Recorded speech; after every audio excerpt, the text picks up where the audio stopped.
สำหรับคลิปนี้เนาะเฮามาเบิ่ง vivo Y17s เนาะติดล็อก Gmail ก่อนไปรับชมคลิปเนาะ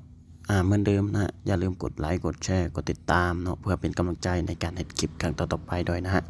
สำหรับคลิปนี้เนาะหลายคนอาจจะบอกว่ามันเฮ็ดบ่ได้เนาะแต่ถ้าหากหมู่เพื่อนคนใดเนาะเฮ็ดตามคลิปรับประกันได้เลยว่าเฮ็ดได้แน่นอนเนาะทีนี้ให้เฮาพิมพ์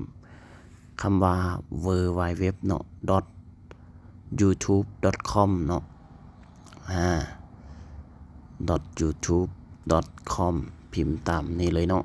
หลังจากนั้นกดติ๊กอันนี้เนาะแล้วมาคลิกที่ลิงก์ที่เราพิมพ์ไปเมื่อกี้นี้เนาะมันจะเด้งเข้าไปที่ YouTube เนาะหลังจากนั้นกดไปที่3 ขีดด้านเทิงนี่เนาะอันนี้ไปที่ Term of Service เนาะหลังจากนั้นมันจะเด้งเข้าไปที่ Google Chrome เนาะหลังจากมันเข้า Google Chrome แล้วเนาะให้เราพิมพ์คำว่า VNROM เนาะตัว V ตัว N ตัว R ตัว O ตัว M เนาะ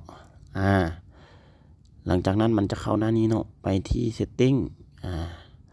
เลื่อนลงมาเนาะหาคำว่าShortcut and Accessibility เนาะหรือว่าการเข้าถึงนั่นเองนะฮะ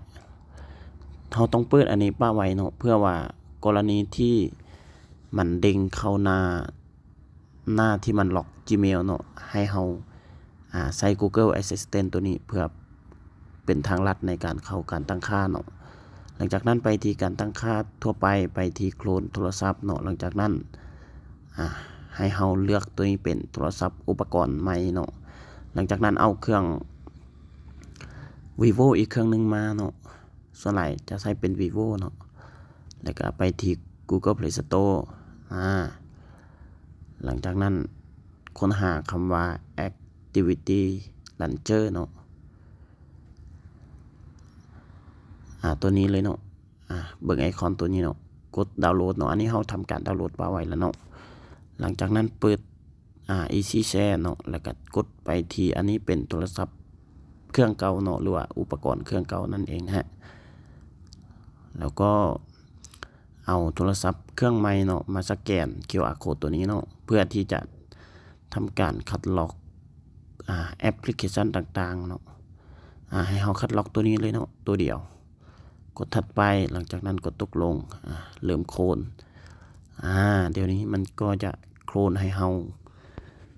ได้เรียบร้อยแล้วเนาะไปที่ประวัติการโคลนหลังจากนั้นไปที่แอปตัว Activity Launcher เนาะหลังจากนั้นรอท่ามันประมวลผลเนาะคือคลิปนี้ค่อยจะเฮ็ดไวหน่อยนึงเนาะเพราะว่าประหยัดเวลาเนาะไปที่Android Setup เนาะหลังจากนั้นกดเข้าลิงก์ที่ค่อยกดไปเมื่อกี้นี้เนาะหลังจากนั้นทำการคัดลอกโทรศัพท์เนาะหรือว่า Copy โทรศัพท์เครื่องเก่านั่นเองนะฮะจากนั้นกด Next เนาะมันให้เราใส่ USB หรือว่าเคเบิลเนาะเราก็กดว่าบ่มีเนาะหรือว่า No cable นั่นเองนะหลังจากนั้นเราก็กดในโทรศัพท์เครื่องเก่านะฮะให้เราบอกว่า Set up my device นะฮะมันก็จะเด้งเข้าในหน้าให้เริ่มต้นใช้งานโทรศัพท์เครื่องใหม่นะฮะหลังจากนั้นมันก็จะทำการเชื่อมต่อกันโดยอัตโนมัตินะฮะมันจะชกหาเนาะว่าอยู่ในบริเวณนั้นเนาะมีเครื่องที่ให้มันตั้งค่าบ่เนาะหลังจากนั้นมันก็จะทำการ copy account เนาะหรือว่าบัญชีของ Google นั่นเองนะบนนี้ให้เราป้อนรหัสบัญชี Google อยู่ในมือถือเครื่องเก่าเนาะหลังจากนั้นกด next เนาะหรือว่ากดถัดไปนั่นเองฮะพอเราใส่รหัสเข้าไปเนาะมันจะบอกให้เราตั้งค่าต่อในมือถือเครื่องใหม่นั่นเองฮะเราก็จะทำการ copy เนาะหรือว่าคัดลอกเอาข้อมูลอีกอย่างต่างๆเนาะในมือถือที่ว่ามันบ่ติดล็อกนั่นเองฮะ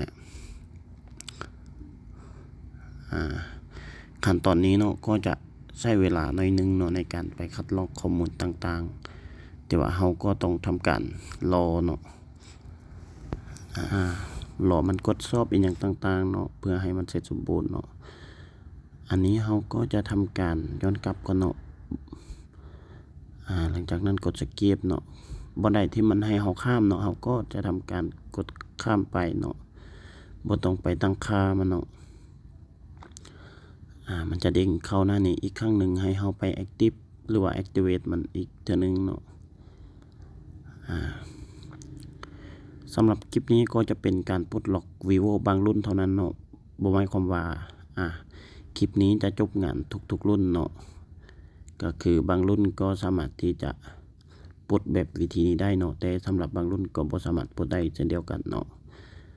บางรุ่นมันปลดล็อกยากเนาะเราก็ต้องได้ใส่ UFI หรือว่ากล้อง ISP หยังต่างๆเนาะแต่ถ้าเป็นรุ่นที่ว่าง่ายเนาะเราก็จะเฮ็ดคลิปแบบนี้ออกมาให้ทุกคนไปไว้พาดกันเนาะสำหรับคลิปนี้ก็บ่มีหยังหลายเนาะฝากเพื่อนๆกดไลค์กดแชร์กดติดตามเนาะเพื่อเป็นกำลังใจในการเฮ็ดคลิปครั้งต่อๆไปนะ